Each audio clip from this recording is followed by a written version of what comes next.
Dengan kes yang sekarang ni makin meningkat, so saya rasa student-student sebenarnya sekarang ni kena sangat peka dengan keadaan sekeliling selain daripada tarikh yang telah ditetapkan.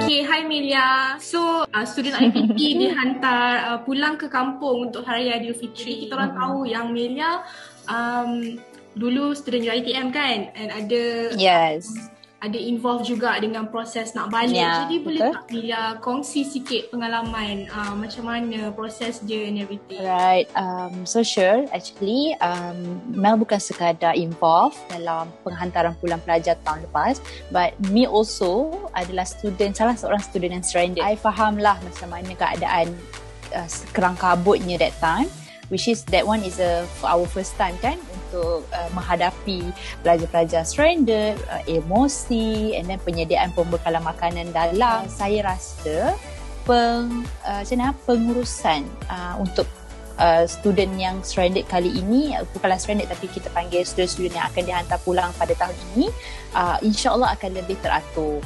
Cuma ada beberapa perkara yang mungkin perlu diambil take note oleh student. Macam saya, mungkin saya boleh fokuskan kepada student UiTM lah.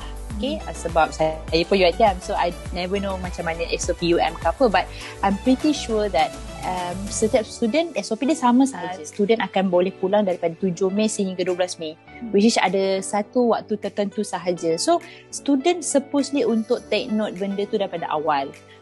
Sebab bila KPT dah letakkan tarikh sekian dan sekian, maksudnya itu adalah kerjasama ataupun persetujuan daripada setiap daripada badan-badan yang terlibat, MKN, KKM dan sebagainya. And then pihak KPT sendiri pun akan link dengan semua universiti untuk menyediakan prosedur-prosedur ketetapan cek suhu semua dan sebagainya tu untuk proses yang lebih lancar bagi student pulang ke rumah dengan selamat. Kalau saya baca hari tu, pengeluaran KPT dia keluarkan kenyataan melalui infografik. Dia katakan ada 100,000 pelajar yang ada di kampus akan pulang pada hari raya ini.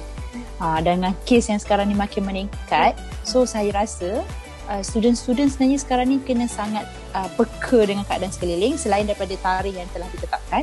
Kedua, kena sentiasa ambil maklum dengan apa-apa sahaja isu ataupun makluman yang diberikan oleh kita panggil MPP lah, ataupun Majlis Perwakilan Pelajar di setiap kampus masing-masing.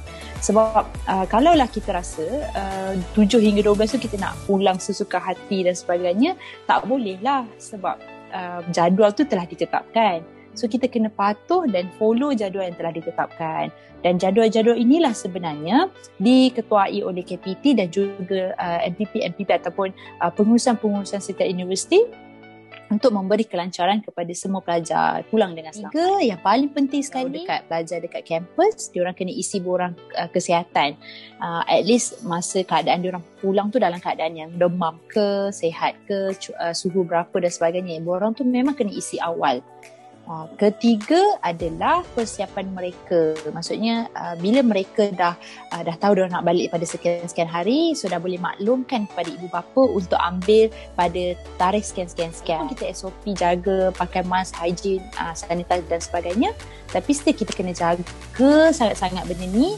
At least dah sampai dekat kawasan kampung halaman, terus mak ayah ambil. Dan paling penting sekali, kita kena quarantine at least 3 hari ke 10 hari at least. Okay, jadi itu proses kan, prosedur untuk diorang nak balik. Jadi boleh tak macam Melia kongsikan macam mana untuk student yang tak dapat nak balik? Maybe senarai nama diorang tu tak termasuk ke macam mana? So, yang saya ingat tahun lepas kawan-kawan kita di Sabah memang tak dapat pulang ke kampung semasa raya. Kalaulah ada perkara ini berlaku pada tahun ini, na'udzubillah, kita nak doakan, tapi harap-harap kawan-kawan kita dapat pulang dengan selamat.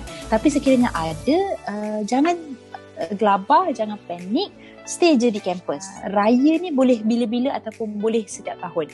Tetapi kesihatan kita hanya ada satu kali ni je. Kalau kita dah start sakit, kalau kita na'udzubillah kita dah start positif COVID dan sebagainya, kita tak tahu chances kita untuk sembuh seperti sedia kala tu bila dan ada lagi ke tidak. Saya harap our friends yang ada di kampus kekal tenang, jangan panik, dan sudah semestinya pihak universiti akan lakukan sesuatu waktu hari raya nanti. Kalau lah contoh memang betul-betul stranded kat kampung, kat kampus tak boleh balik, so pihak universiti sebenarnya akan lakukan makan-makan, tapi tak adalah makan-makan yang ramai-ramai, maksudnya at least dengan SOP. Kebajikan mesti akan dijaga. Walaupun sedih, saya faham yang macam mana kita melihat ni sedih, yang menanggung tu lagi terbebankan, tapi waktu sekarang pandemik, kita semua kena sangat-sangat bertolak ansur dan juga cuba untuk be positive in whatever situation pun yang kita hadapi.